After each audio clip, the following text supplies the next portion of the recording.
guys, we're in Zimbabwe, a tiny little village in the middle of nowhere. Here's our rondavel we sleep in. Here's the kitchen, rondavel. Yeah. It's time for us to leave Zambia and for our true African adventure to start as we go volunteering in a remote village in Zimbabwe.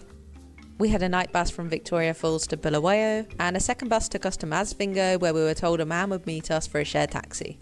He eventually picked us up, but then he drove to this area where he picked up 14 other people, so there were 16 of us squeezed inside this tiny car. And we thought it'd be a 10-kilometre journey, but it was 3.5 hours.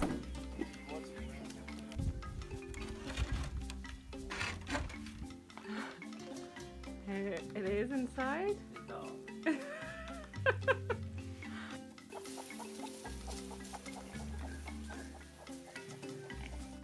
Our host had a big farm nearby where they grew produce, and on the property we had lots of animals like pigs, goats, cows and rabbits.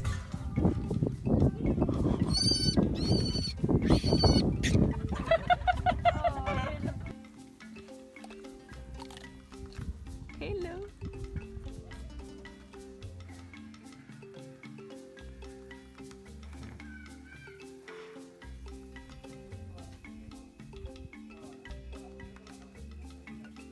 Our hut came with this chicken who continuously tried to come inside and lay on our bed. There were also lots of these small cockroaches on the wall, and the thatched roof was riddled with spiders. A short walk from our hut was this toilet, which didn't have a door. You just kind of walked around the corner to get some privacy, and it just had a hole in the floor, but it was all nice and clean. My only fear was that the concrete floor would collapse and I would fall into the pit of doom. This is the kitchen rondavel where the ladies cook, and the heat in there from the open fire was insane that I could barely stir this porridge because it was just too hot for my arms and the smoke was stinging my eyes.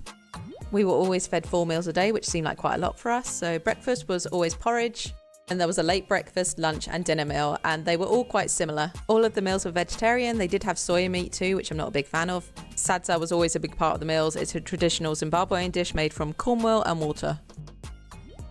The volunteering work was supposed to be helping the family on their farm, and we did get to harvest these peanuts, which was really interesting learning about that, but most of the work was very different to what the website described. One of the main jobs though was collecting water, which we had to do multiple times a day. There was this tiny spring that all the villagers would come to. We were about a kilometre walk away, and we'd fill up all these tanks with water, and then we'd bring it back in this oxen pulled cart, but the tyre was always flat, so we'd constantly have to pump it up. But one of the worst jobs we were having to do was smashing these rocks so we could add it to cement. So once the rocks were smashed, we had to make this cement from scratch, and it was exhausting in the heat.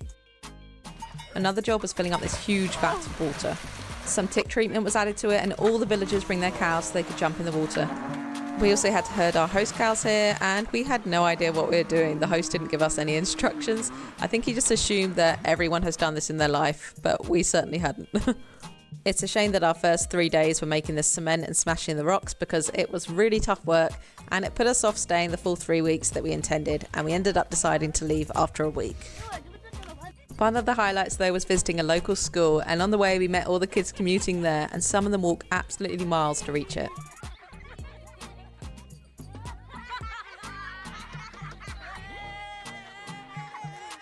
There were 11 members of the family we were staying with, and 2 little kids who were actually really cute considering I hate kids normally.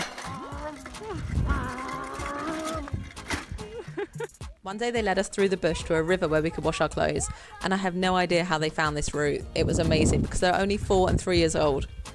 And the youngest one was walking barefoot. She didn't seem to be bothered by the sharp ground.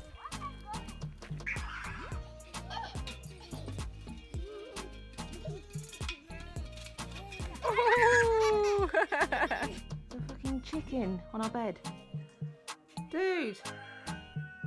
What are you doing? No! You gotta go! Oh my god. What are you doing in here? Fuck's sake. It's a shame we didn't last longer volunteering here, but we're still very grateful for the experience. On the journey to the village, we had 16 people crammed inside the car, but on the journey back, they fitted 21 people in this car. We could not believe it. The front row had 4 adults and 1 kid. Our row had 4 adults and 3 kids. Inside the boot were 5 adults and 3 kids. And then there was one person sat on the roof with all the luggage. And this is all inside an average 5-seater car. After a few months backpacking around southern Africa, it's time for us to head to another continent.